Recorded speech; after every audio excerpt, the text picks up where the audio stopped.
Sporta pedagoģijas attīstības laboratorija ir izveidota, jo arvien biežāk mēs dzirdam sabiedrībā teicienu par to, ka ir mazattīstīti, neaktīvi, mazkustīgi bērni un jaunieši.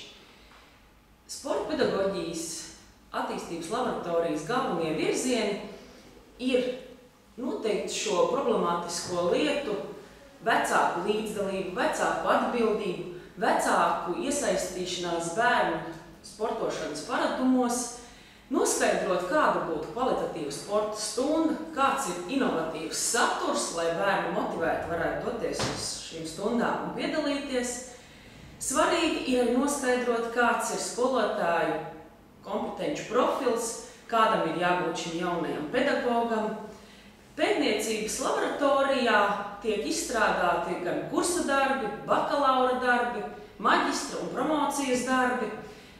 Mūsu ilgadēji sadarbības partneri ir Varšavas fiziskās kultūras akadēmijas profesors Kšištofs Pieha, kurš arī iesaistās aktīvi mūsu pētnieciskajos projektos.